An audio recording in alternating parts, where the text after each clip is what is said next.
Hai, Assalamualaikum, selamat pagi, apa khabar, sobahal khair, good morning.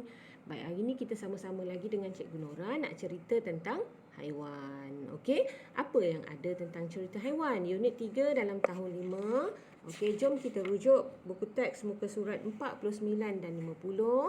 Okey, sebelum kita mula, kita mesti tahu tentang apa maksud kemandirian spesies haiwan. Kemandirian spesies haiwan adalah keupayaan haiwan untuk mengekalkan spesiesnya bagi mengelakkan kepupusan. So, ada beberapa perkataan baru yang kamu jumpa di situ, contohnya kepupusan dan juga spesies. Spesies ini adalah kumpulan ataupun keturunan dalam bahasa yang paling mudah. Dan kepupusan maknanya dah tak ada lagi. Okey, bila pupus maknanya sudah tidak ada lagi. Jadi Allah jadikan sangat cantik dalam dunia ini bahawa haiwan-haiwan ini mempunyai ciri-ciri khas untuk dia kekal ada. Jadi keupayaan haiwan untuk mengekalkan keturunannya supaya tak pupus ni dibekalkan oleh Allah. Allah yang sangat pengasih dan penyayang ini mengekalkan ciri-ciri khas tertentu dan beberapa ciri-ciri yang lain untuk dia boleh kekal dalam dunia. Yang pertama kita tengok ciri-ciri khas dalam muka surat 51 iaitu mempunyai cangkerang yang keras seperti kura-kura, labi-labi dan juga penyu. Kemudian yang kedua, ada haiwan yang mempunyai bisa atau berbisa, sebagai contoh lebah, lipan, tebuan, ular. Okey, mereka dapat melindungi diri mereka apabila diserang oleh musuh. Jadi selamatlah mereka. Kemudian ada haiwan juga yang mengeluarkan bau yang busuk. Okey, ciri-ciri khas yang ketiga iaitu mengeluarkan bau yang busuk. Contohnya kumbang, lipas dan pepijat. Kemudian ada juga haiwan yang menyamar. Okey, haiwan yang menyamar atau dalam bahasa Inggeris kita panggil camouflage. Okey, di mana sebagai contoh rama-rama, belalang dan sebagainya, di mana corak di sayap rama-rama itu boleh mengelirukan haiwan lain atau dia mengikut warna batang pokok atau mengikut warna rumput seperti belalang. Okey, kemudian ciri-ciri khas yang seterusnya adalah bersisik keras. Sebagai contoh buaya. Okey, kemudian ada ciri khas seterusnya kepada haiwan lain iaitu mempunyai otot kaki yang kuat. Seperti pada kuda, pada rusa, pada arnab, pada katak. So, apabila dia mempunyai otot yang kuat, dia boleh melarikan diri dia dengan cepat. Okey, maka dia akan selamat daripada diserang oleh musuh.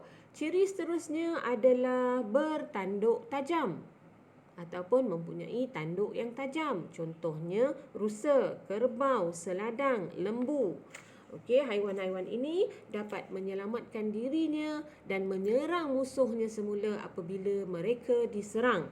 Okey, seterusnya ada haiwan yang mempunyai tingkah laku khas. Kalau macam tadi ciri-ciri khas, yang ini adalah tingkah laku khas iaitu perbuatan yang mereka lakukan, perbuatan yang mereka ada untuk melindungi diri mereka apabila diserang oleh musuh. Contohnya, contohnya iaitu mengembangkan duri tajam pada badannya apabila diserang oleh musuh. Contoh landak. Apabila diserang oleh musuh, maka dia akan kembangkan durinya. Maka musuh akan rasa takut. Dan ikan buntal contohnya. Begitu juga ikan buntal. Kemudian selain daripada ikan buntal yang boleh mengembangkan durinya pada badan itu, dia juga mempunyai racun pada badannya yang menyebabkan musuh akan lari dan takut.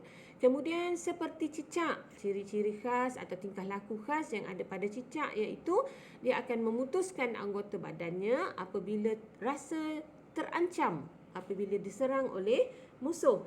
Kemudian kita tengok tingkah laku khas yang lain iaitu seperti menyemburkan dawat hitam yang dilakukan oleh sotong.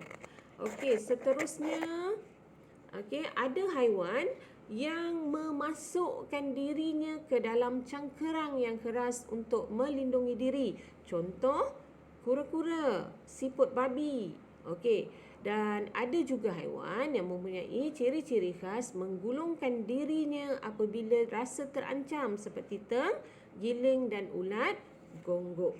Kemudian selain daripada itu, tingkah laku khas seterusnya iaitu ada haiwan yang hidup dalam kumpulan. Apabila mereka hidup dalam kumpulan, yang lebih dewasa, yang lebih tua, yang lebih kuat akan melindungi anak-anak mereka yang lemah. Jadi anak-anak yang lemah yang baru nak mengenali kehidupan akan rasa selamat.